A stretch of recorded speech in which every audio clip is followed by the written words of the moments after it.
नमस्कार, स्वागत है आप सभी का। आप देख रहे हैं संसद में आज। मैं हूं प्रीति सिंह। संसद के बजट सत्र का आज 11वां दिन है। बजट सत्र एक तरह से हम देखें तो हम जानते हैं कि आंकड़ों का लेखा जोखा भर नहीं होता, बल्कि संसद का वो मंच है जहां नीतियों की मंशा, सरकार की दिशा और देश की आर्थिक सोच स्पष्ट होती है। इसीलिए आज की चर्चा बेहद अहम होगी, क्योंकि एक तरह से तमाम जो सुझाव इससे निकल कर आएंगे, जो तमाम चर्चा होगी, वो अपने आप में काफी अहमियत भरी होगी। 3 खास मेहमान आज मेरे साथ स्टूडियो में जुड़े हुए हैं। शंकर लालवानी जी मेरे साथ मौजूद हैं, जो कि लोकसभा सांसद हैं। शंकर जी, बहुत बहुत धन्यवाद आपका मेरे साथ इस चर्चा में जुड़ने के लिए। आप लोगों से मैं चर्चा की शुरुआत करूं तो पहले शंकर जी आपसे शुरुआत करती हूँ। लोकसभा में कामकाज शुरू हुआ है, चर्चा की शुरुआत बजट पर हुई है। कैसे देख रहे हैं आज का दिन, कितना अहम हो सकता है? देखिए, एक तो जो पिछले दिनों लोकसभा जिसका गतिरोध था और खास करके कांग्रेस ने जिस प्रकार का वातावरण कोर्ट लोकसभा में प्रस्तुत किया, बहुत ही दुखद है, निंदनीय है। हमने देखा किस प्रकार वेल में आकर, वेल के बाद वो तो उन्होंने चेयर को जिस प्रकार से पेपर बोर्ड फाड़ के फेंके, और उस दिन तो हद हो गई जब उनके सांसद ट्रेजरी बेंच के ऊपर चढ़ के अंदर आ गए थे, ऊपर तक आ गए थे। तो ये बहुत दुखद घटना है और ऐसा होना नहीं चाहिए। और सरकार तो हमेशा, माननीय प्रधानमंत्री जी सदन शुरू होता है तब से कहते हैं कि हम चर्चा के लिए तैयार हैं, आप प्रश्न उठाइए, सरकार जवाब देगी। लेकिन बहुत दुखद है कि पिछली बार भी नहीं चला और इस सप्ताह भी कल दोपहर के बाद सदन चला। उसके पहले शून्यकाल हो, प्रश्नकाल हो, प्रश्न सबके रहते हैं, यानी एक ही सत्ता पक्ष के ऐसा नहीं, सभी सांसदों के प्रश्न रहते हैं। और ये हमको 140 करोड़ लोगों ने चुन के भेजा है, सिर्फ इसलिए कि अपनी बात रखें, अपने क्षेत्र की बात करके रखें और देश की कोई विषय हो तो वो रखें। लेकिन बहुत दुखद है। लेकिन कल जब ऑल पार्टी मीटिंग हुई उसमें तय हुआ, उसके बाद सदन शुरू हुआ और उसमें चर्चा प्रारंभ हुई। रात को 8 बजे तक चर्चा चली। माननीय प्रधानमंत्री जी ने कहा था शुरुआत में ये रिफॉर्म एक्सप्रेस, तो वास्तव में ये रिफॉर्म एक्सप्रेस शुरू हुई है और रिफॉर्म के बाद परफॉर्म के बाद ट्रांसफॉर्म। तो ये आने वाले जो 2047 का जो विजन की बात कर रहे हैं, उसमें ये महत्वपूर्ण मील का पत्थर साबित होगा ये बजट। बिल्कुल। इकोनॉमिक ग्रोथ और स्कीम की रीच, क्योंकि ये कहा जा रहा है कि अंतिम व्यक्ति तक हर योजना का फायदा पहुंचे, सरकार का इस पर लगातार जोर है, और सोशल सेक्टर को सपोर्ट लगातार दिया जाए। इस बजट में ये पहलू कैसे दिखे?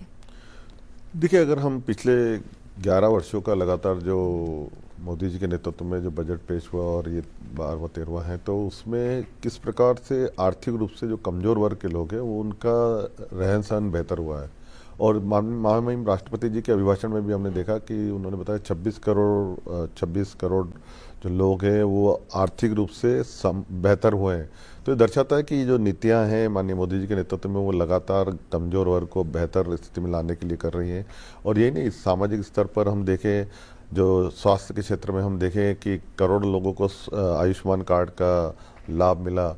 राशन के वन नेशन वन राशन की कार्ड की बात करें तो आज जो प्रवासी मजदूर है वो चाहे कहीं भी जाए उसको राशन वहाँ मिलता है। तो इस प्रकार से आर्थिक रूप से जो योजनाएं लागू की गई थी, चाहे शिक्षा के क्षेत्र में हो, स्वास्थ्य के क्षेत्र में हो और रोजगार के क्षेत्र में हो, वो लगातार बेहतर हमारे समाज को ले जाने में लगती है। और ये लगता है ये भी जो बजट रहेगा ये आर्थिक रूप से जो कमजोर लोग हैं उनको बेहतरी के रूप में ले जाएगा। जी, चर्चा पर अगर हम वापस आए तो हमने लोकसभा में बजट पर चर्चा के दौरान देखा कि मुद्दा उठाया गया, जैसे मैंने कहा कि ग्राउंड लेवल तक स्कीम्स का लाभ पहुंचना चाहिए।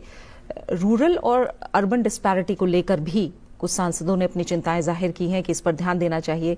तो एक तरह से इसे आप कैसे दे रहे हैं? सरकार का फोकस इन चीजों पर किस तरह से नजर आ रहा है? देखो, सरकार ने इस बजट में रूरल हो या अर्बन हो, दोनों को बैलेंस किया है। और रूरल में जो ग्रामीण क्षेत्र में जो आवश्यकता है, चाहे डिजिटल के माध्यम से हो, खेती हो, हमारी लखपति बहनें हो, महिलाओं को आगे बढ़ाना, शी मार्ट की जो बात कही गई है उस बजट में वो हो। और अर्बन, जिस प्रकार से अर्बनाइजेशन तेजी से बढ़ रहा है, तो अर्बन में भी जो बॉन्ड के लिए उन्होंने फैसिलिटी दी है, और अर्बन शहर में जो बस हो, ट्रांसपोर्टेशन हो, बॉन्ड हो, ट्रांसपोर्टेशन हो, सीवरेज हो, पानी हो, तो जो रिफॉर्म के लिए आजकल आज के समय जो आवश्यकता है उस सबको प्रोविजन किया गया है। और मुझे लगता है कि आने वाले दिनों में अर्बन हो या रूरल हो, दोनों के क्षेत्र में जो ये बजट आया उसमें हमको रिफॉर्म देखने को मिलेगा। और तेजी से बढ़ता हुआ विकसित गांव हो या विकसित शहर हो वो देखने को मिलेगा। और हम बात करें इंफ्रास्ट्रक्चर की, जैसे कि आपने कहा कि इस बार तो 12 लाख करोड़ रुपए का कैपेक्स रखा गया है पूंजीगत। और अल्टीमेटली हम देखें कि लिक्विडिटी जब पैसा बाजार में आता है, चाहे कंस्ट्रक्शन हो, चाहे रोड हो, ब्रिज हो, रेलवे हो, एयर कनेक्टिविटी हो, ये सब जब कंस्ट्रक्शन बढ़ता है तो रोजगार भी बढ़ते हैं और लिक्विडिटी मार्केट में आती है। और इसी से देश बहुत तेजी से विकसित हो रहा है। एक्सप्रेस कॉरिडोर बनाए जा रहे हैं, चाहे रेल का हो, चाहे शिप का हो, पानी का हो। तो इन सब में सरकार ने एक बैलेंस रूप में, चाहे शहरी क्षेत्र हो या ग्रामीण क्षेत्र हो, एक विकास का मॉडल इसमें दिया है।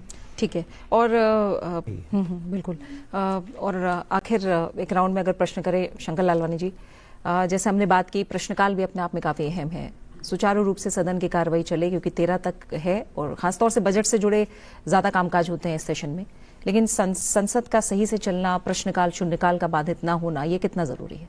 देखिए, बहुत ज़रूरी है, क्योंकि 140 करोड़ लोग हमको चुन के भेजते हैं और उनकी अपेक्षा रहती है कि हमारा सांसद जब वहाँ जाता है तो अपने क्षेत्र की हो, प्रदेश की हो, देश की बात रखे और कुछ विषय है तो वहाँ उठाए। और ये सत्र में जो प्रश्नकाल हो, शून्यकाल हो, 377 हो, ये वो मौके रहते हैं कि सांसद अपनी बात को रखता है और सरकार उसको जवाब देती है। तो ये जो कुछ दिन हमारे खराब हुए बहुत ही दुखद है। और मुझे जब लॉबी में विपक्ष के सांसद भी मिलते हैं तो वो भी कहते हैं कि हमको बहुत सारी प्रश्न हमारे आए थे जो हमें क्षेत्र के पूछना थे, वो नहीं पूछ पाए। तो ये अहम मुद्दा है और मुझे लगता है कि कांग्रेस को इससे सबक सीखना चाहिए। विरोध करने के बहुत सारे तरीके हैं, बाहर विरोध जहाँ उनको करना है वहाँ करना चाहिए। संसद में तो अगर उनको सरकार की किसी बात से असहमत है तो वो उठाना चाहिए और सरकार उसकी जवाबदेही देगी। तो इस सत्र में प्रश्न उठाना और जीरो पर बहुत महत्वपूर्ण है। कार्रवाई में हिस्सा लेने में जाना है शंकर लालवानी जी, जांगड़ा जी, बहुत बहुत धन्यवाद आप दोनों का इस चर्चा में शामिल होने के लिए। अजय सितिया जी, बहुत बहुत शुक्रिया आपका भी इस चर्चा में हमारे साथ जुड़ने के लिए।